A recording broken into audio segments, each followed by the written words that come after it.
Olá, bom dia, graça e paz, louvado seja Deus. Tudo bem com você? Tudo bem com sua família? Espero que tudo esteja bem. 2 Samuel, capítulo 4, a morte de Isbosete.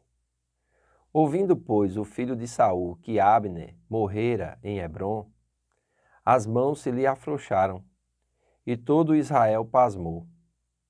Tinha o filho de Saul a seu serviço 2 homens, capitães de tropas.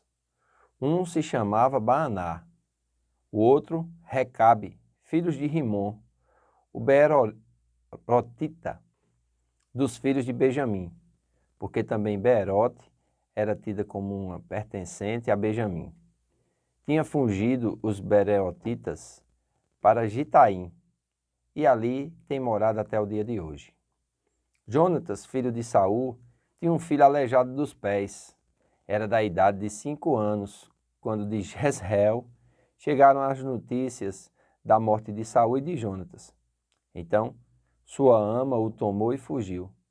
Sucedeu que, apressando-se ela a fugir, ele caiu e ficou manco. Seu nome era Mefibosete. Indo Recabe a Baanã, filhos de Rinom, Beerotita, chegaram à casa de Isbosete, no maior calor do dia, estando este a dormir ao meio-dia. Ali, entraram para o interior da casa, como que vindo buscar trigo, e o feriram no abdômen. Recabe e Baanã, seu irmão, escaparam. Tendo eles entrado na casa, estando ele no seu leito, no quarto de dormir, feriram-no e o mataram. Cortaram-lhe depois a cabeça e a levaram, andando toda a noite pelo caminho da planície. Trouxeram a cabeça de Isbosete ao rei Davi, a Hebrom, e lhe disseram: Eis aqui a cabeça de Isbosete, filho de Saul, teu inimigo, que procurava tirar-te a vida. Assim o Senhor vingou hoje ao rei, meu senhor, de Saul e de sua descendência.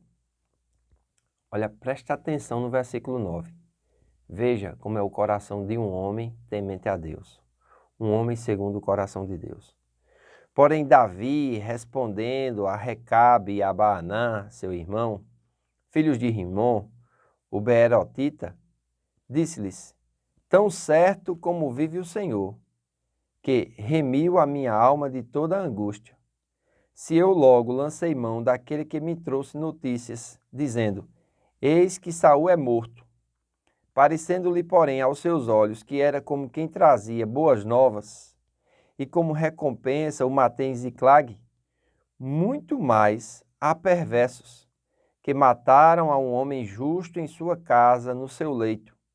Agora, pois, não requereria eu o seu sangue de vossas mãos, e não vos exterminaria da terra? Deu Davi ordem aos seus moços. Eles, pois, os mataram, e tendo-lhes cortado as mãos e os pés, os penduraram, junto ao açude em Hebrom. Tomaram, porém, a cabeça de Isbosete e a enterraram na sepultura de Abner, em Hebrom. Olha só, aqui tem muitas implicações, tá certo? É muito importante nós entendermos a cultura da época e é muito importante nós vermos a conduta de um homem que teme a Deus. Nós vamos ver o exemplo de Davi e desses outros homens que são malignos, eles são naturais, eles vivem somente pela busca de poder e de favor e servem somente quando tem alguma recompensa ou algum retorno em troca disso.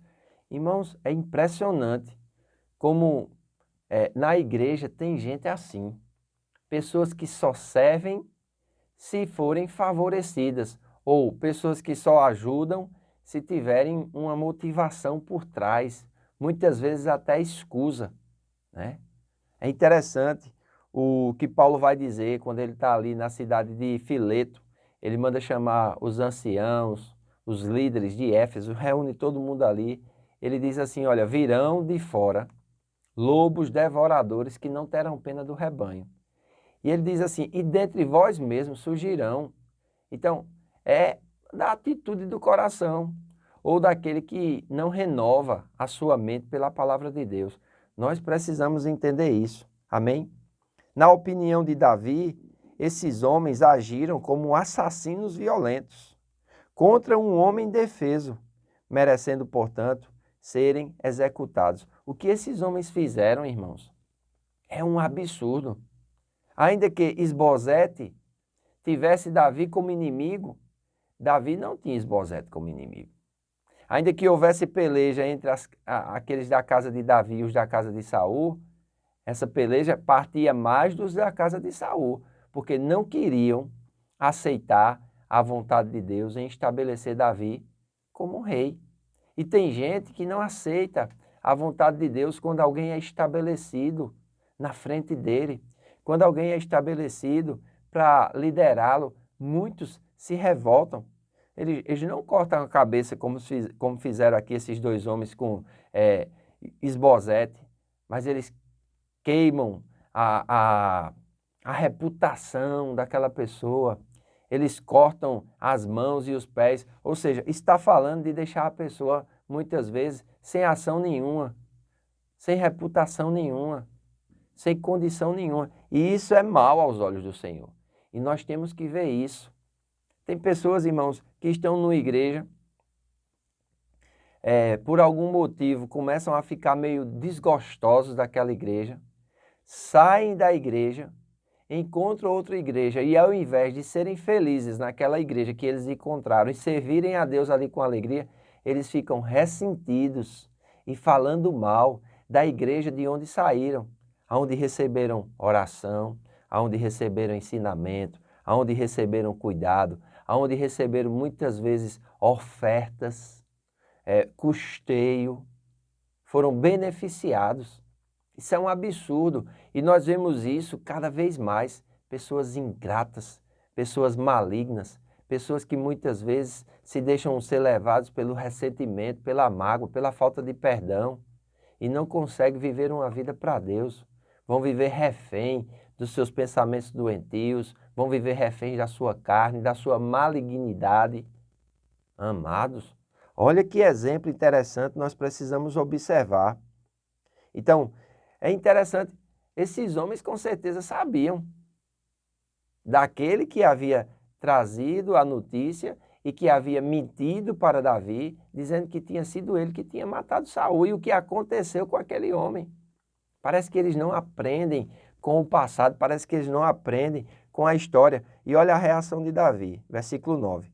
Porém, Davi respondendo a Recabe e a Baanã, seu irmão, filhos de Rimom, o Beerotita, disse-lhes: tão certo como vive o Senhor, que remiu a minha alma de toda angústia. Olha, Deus foi quem remiu a alma de Davi da angústia. Nós não podemos nos deixar ser consumidos pela angústia, amados. Nós precisamos consagrar a Deus a nossa vida e Deus vai nos remir da angústia. Deus vai nos dar olhos para ver o quanto pessoas que muitas vezes nós pensamos que eles nos fizeram mal e não, eles nos fizeram bem. Eles só nos ensinaram o caminho do Senhor, eles só intercederam pelas nossas vidas, eles só viam coisas que nós não víamos. E muitas vezes nós nos voltamos contra essas pessoas de Deus, contra esses homens de Deus, pessoas ungidas que oraram pela nossa vida, que derramaram lágrimas, intercedendo por nós. E nós temos essa ingratidão por causa da angústia. Davi diz aqui, como vive o Senhor, que remiu a minha alma de toda a angústia, se eu logo lancei mão daquele que me trouxe notícia, dizendo, eis que Saul é morto, parecendo-lhe, porém, aos seus olhos, que era como quem trazia boas novas, e como recompensa o matei Ziclag, muito mais a perversos. Olha a definição que Davi dá desses homens. Perversos. Perversos. Vocês são perversos. E, irmãos, em nome de Jesus, eu não quero ser chamado de perverso. Eu espero que você também não queira ser chamado de alguém perverso, alguém que se deixa ser levado pela angústia, alguém que é contaminado.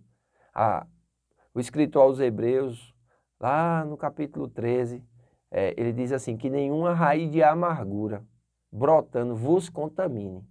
A angústia, a amargura contamina, tira da pessoa a vontade de viver, tira da pessoa a vontade de se relacionar com as pessoas, de se submeter àqueles que vão dar conta da vida delas.